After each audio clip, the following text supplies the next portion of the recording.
Sometimes it is easy to go it alone, but when do you need a helping hand? Jumping rope. Now, you can totally do by yourself, but playing tug of war? Not so much.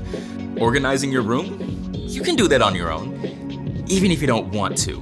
Building a new bookshelf, on the other hand, can I get a little help, please? Practicing an instrument? Absolutely, can do. All on your own. Playing musical chairs alone?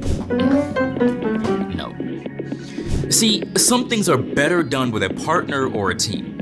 We call that cooperation. When we work together, we can do amazing things that we couldn't do on our own.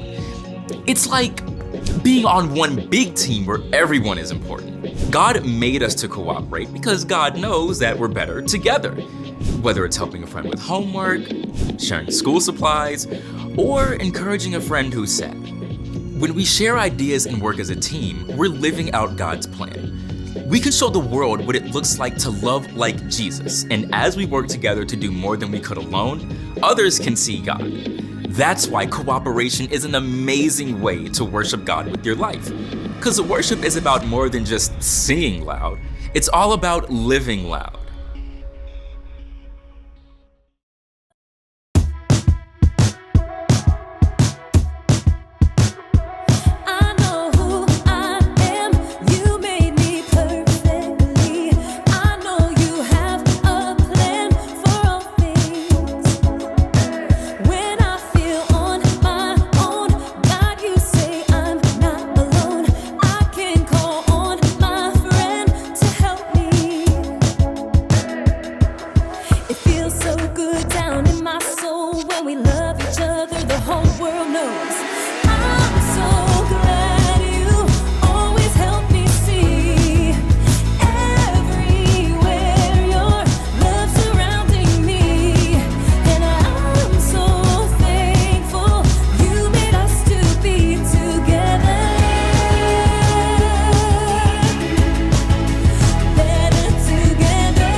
To be or not to be? That is the question. All the world's a stage, the men and women merely players. We got it, Shakespeare. Welcome to Story Lab. This week we're taking a look at the story of some people who came together for something way bigger than an act. What a piece of work is man!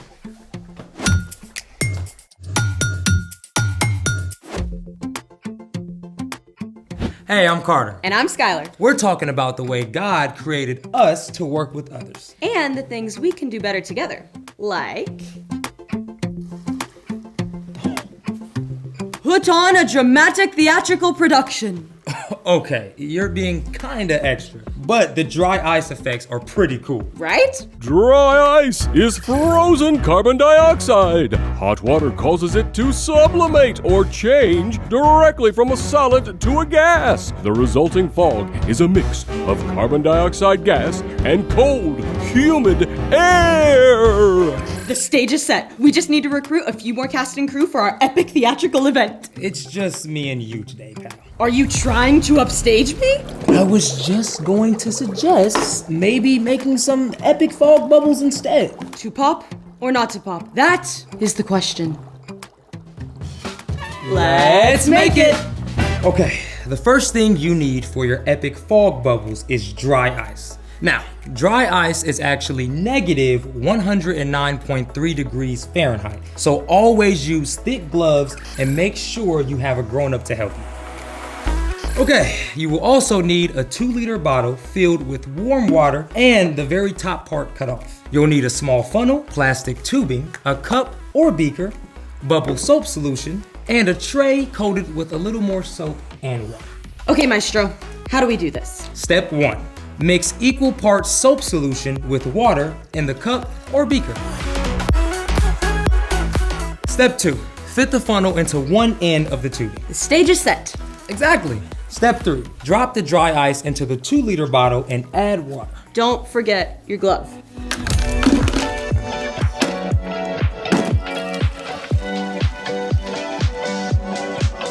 All right. Step 4. Dip the free end of the tubing into the soap solution and place the funnel end over the top of the 2-liter bottle.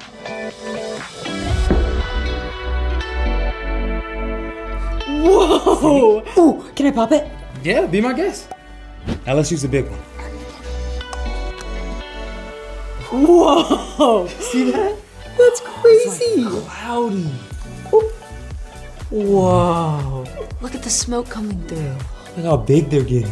It's like the carbon dioxide and the cold, humid air are teaming up with the soap solution to create these special effects for us. Now that's some cooperation I can get behind. Speaking of which, it's time for... The story before the story. Today, we're in the book of Luke. Luke wanted to clearly record the story of Jesus. From the very beginning, when people turned away, God had a plan to rescue us. At the perfect time, God sent Jesus, God's very own son, to live among us as a human. Jesus was born and grew up like an ordinary kid. He became wiser and stronger and more pleasing to God and others. When Jesus was about 30, he was baptized by his cousin John. God's voice spoke from heaven saying, "You are my son, and I love you. I am very pleased with you." Soon after this, Jesus began traveling and teaching and gathering followers. Which is where our story starts. Take it away. Hey everyone, I'm Brian. When Jesus started to travel and teach and heal people, he could have done it completely on his own. I mean, after all, he's God's son, right? But instead, Jesus chose to work with a group of ordinary, everyday people we know as the disciples. Come and follow me. Jesus expected his disciples to spend their time with him, to become more like him, and together to do the work that he did. It would have been easy to choose people who were all alike and could get along with no problem, but that's not what Jesus did. One day, Jesus went up on a mountain to pray. In fact, he spent the entire night talking with God. And when morning came, Jesus called the crowd who had been following him and chose 12 men to be his disciples. Simon Peter and Andrew, James and John, Philip, Bartholomew, Matthew, Thomas, James, son of Alphaeus, Simon the Zealot, Judas, son of James, Judas Iscariot.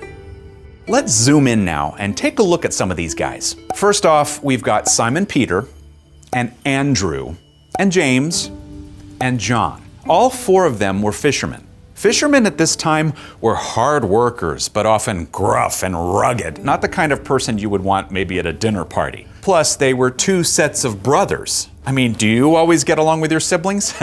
Yeah, didn't think so. Hey, quit shoving! You're in my way!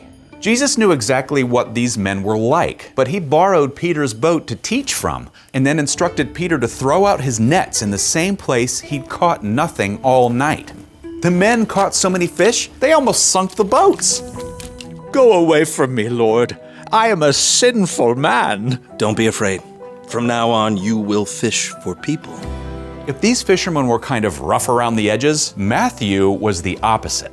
Matthew was a tax collector who worked for the Romans. He was in charge of taking money from the Jewish people to give to their enemies, and he probably took extra for himself. No one liked tax collectors, so it would have been shocking when Jesus walked right up to Matthew. Follow me. Jesus even went to dinner at Matthew's house. While Matthew worked for the Romans, one of the other men who Jesus called hated the Romans. Simon was likely part of a group called the Zealots. Now, the Zealots were revolutionaries who wanted to overthrow the Romans using violence. They believed the Messiah would help them do that. Rough fisherman, an upper-class tax collector, a fiery revolutionary? Imagine including all of these different people in a group project together. We don't know a lot of details about the other disciples, but you can bet they had their own quirks. Jesus even included a man he knew would end up betraying him, Judas Iscariot. And it wasn't only men who followed Jesus. Women traveled with and learned from him too. There was Mary Magdalene. She had been controlled by spirits who weren't from God, and Jesus healed her completely. A woman named Joanna followed Jesus too. She was married to the man who was in charge of the king's household. Other women learned from Jesus, including one named Susanna. Now, not only did these women spend time with Jesus, but they also gave their own money to support Jesus and the disciples.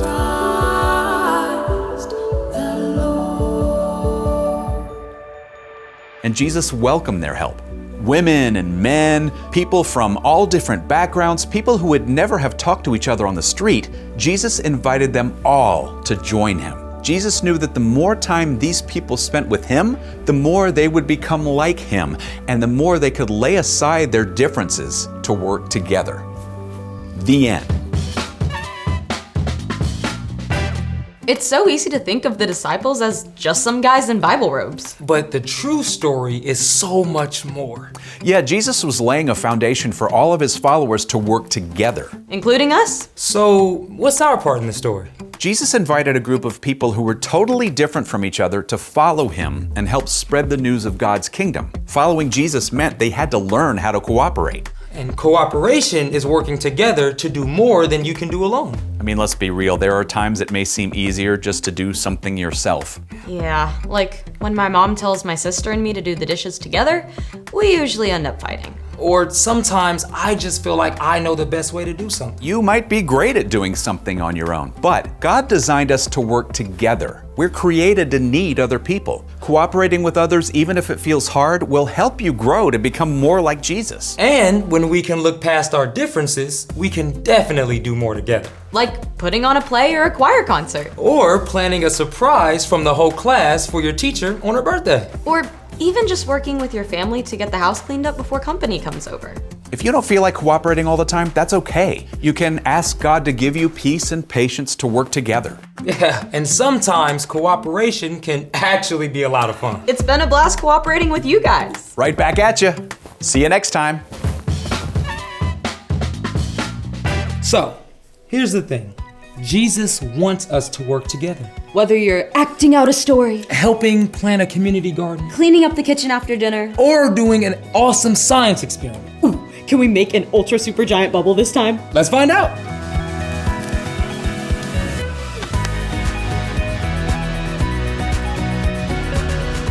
Thanks for joining us in the Story Lab. See you next time. How big do you think it's gonna get? I don't know, it probably can go even bigger. Whoa.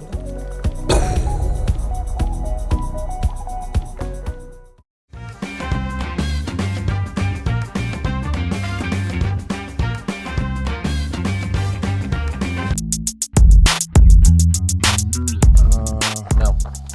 No. No. No. No. No. Wait. Can they speak in a British accent?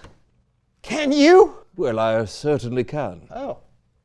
Hey there! Good morrow, ladies and gents. Hey, I'm Brandon. And I'm Sir John. Just John. And you're cordially welcomed to the So-and-so So-and-so Show. Okay, can we leave the accent to the actors? Fine. All right. Don't mind us, we're casting for a movie we're making. Kellen asked us to help out with the Bible story this week. Yeah, this is a real honor and I want to get it right. So we're holding auditions. Woo! It's gonna be a long day. Shall we get started? Yeah, let's. Jeffrey Irons auditioning for Levi, take 1. Cheryl sleeps. John Ross. Two-Faced Eddie, take 1. Mel Solomon. And the 1 and the 2 and the I'm healed. Thank you. I will follow you wherever you go and spread the good news around the world. So, I just say what's on the page? I hope not. I haven't seen this much cheese since I had that cheddar stick for lunch. Now, Eddie, that isn't very nice. You know what else isn't nice? This script. Eddie, what? Why do you eat and drink with us? We're merely tax collectors and sinners. Yeah. Can you be more dramatic?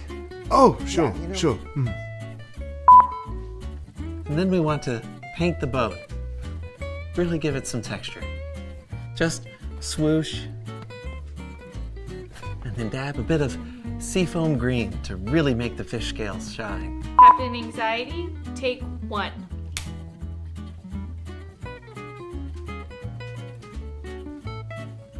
Captain Anxiety? Can it be bigger? I'm healed. Thank you. I will follow you wherever you go and bigger. I will follow you wherever you go. Yeah, can it be smaller? Yes. Can you stand on the mark, please? The who? There's a mark on the floor. Can you stand on it, please? Right here? A little further. Here? Further. Here? It's a mark on the floor, right there. Look down and you'll see it. Oh, what a time! Oh, what a show! Next! I'm sorry. I'm not.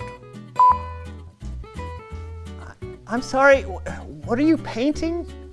I'm painting the scene. The beautiful Sea of Galilee on a bright morning. No, you're supposed to act out the scene. Oh, then I'll just act like I'm painting. Dab, dab, dab. Paint, paint, paint. Next. I'll see my way out. Here? I feel like you're not moving.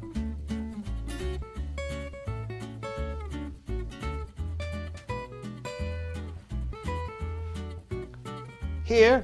No! No! The mark! On the floor! Do you even want to audition for this movie? No, I do not. I flee. Swoosh! Okay, somebody get the light. We're merely tax collectors and sinners. Can you add some real tears? Oh, sure. Yeah. Sure. And sinners.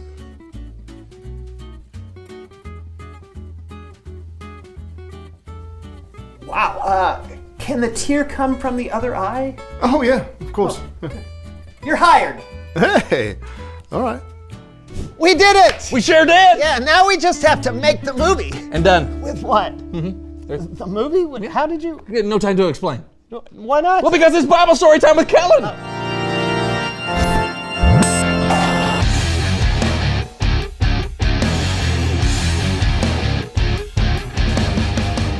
Hey, fellas. Hey, Kellen. Hey, thanks so much for letting us help out with the story today. Yeah, my pleasure. Are you guys ready for the big premiere? Yeah, almost. Just putting the finishing touches on the movie trailer. No problem. That gives me a little time to give some backstory. Our story takes place in the book of Luke.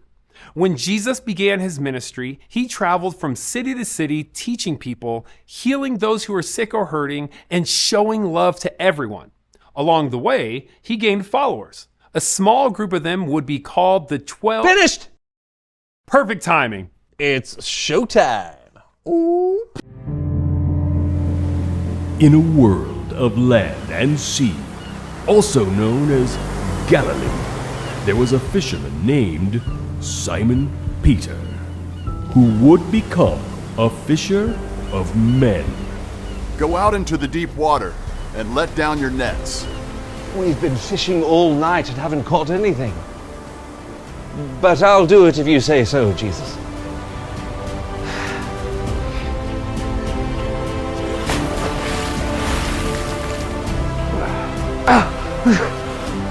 There's so many fish! I'm not worthy to be in your presence, oh Lord. Don't be afraid. From now on, you will fish for people. Okay, very impressive. Thank you. I try to stay pretty accurate while giving it a dramatic flair. Well, mission accomplished. Simon Peter was one of the first of Jesus' 12 disciples. And if you don't know, disciple is another word for follower or student. So when Simon Peter saw Jesus perform the miracle with the fish, he left everything to follow Jesus. James and John also followed Jesus that day. But they weren't the only ones.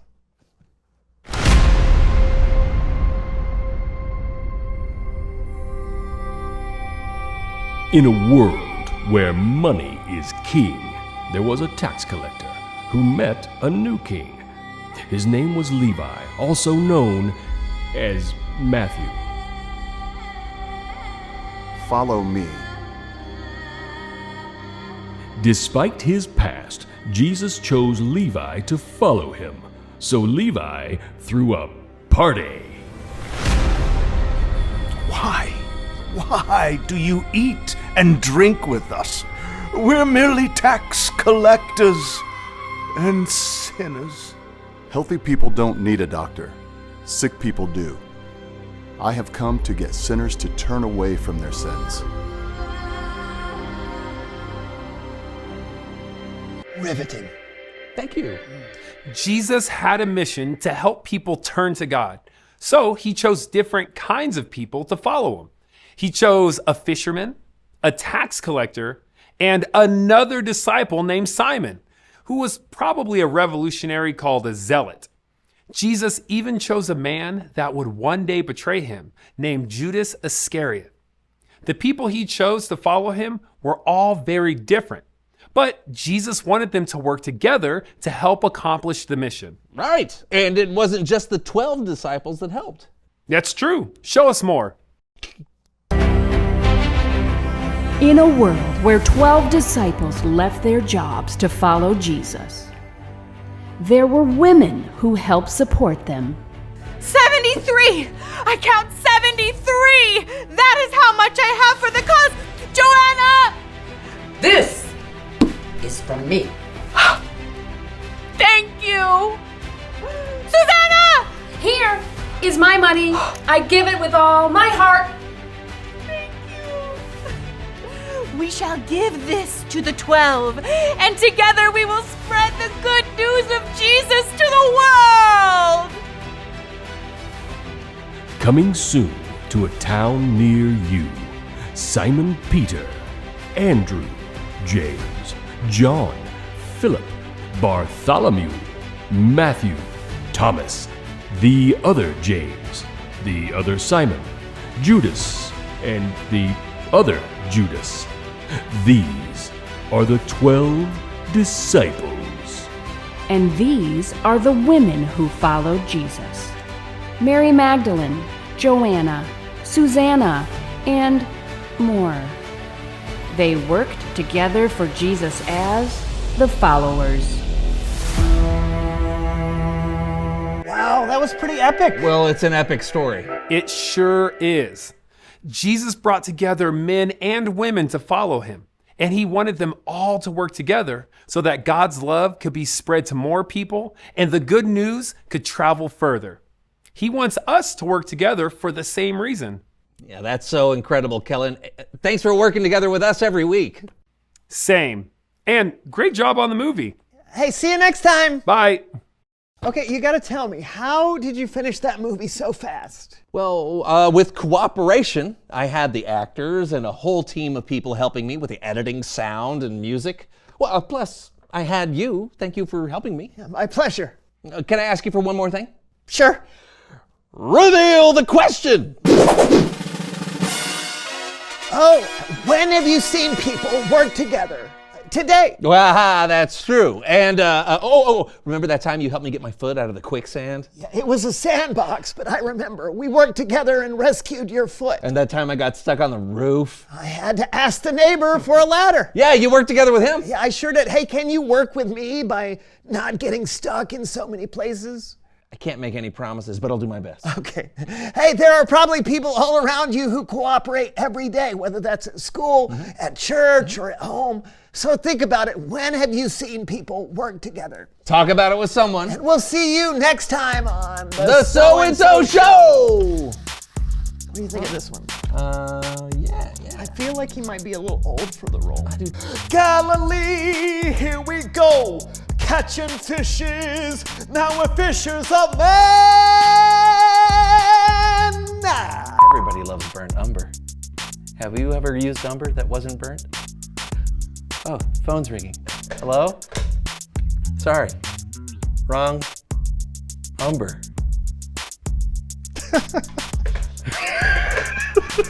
No, I didn't. Yes, you did. No, I didn't. Yes, you did. No, I didn't. Yes, you did. No, you didn't. Yes, I did.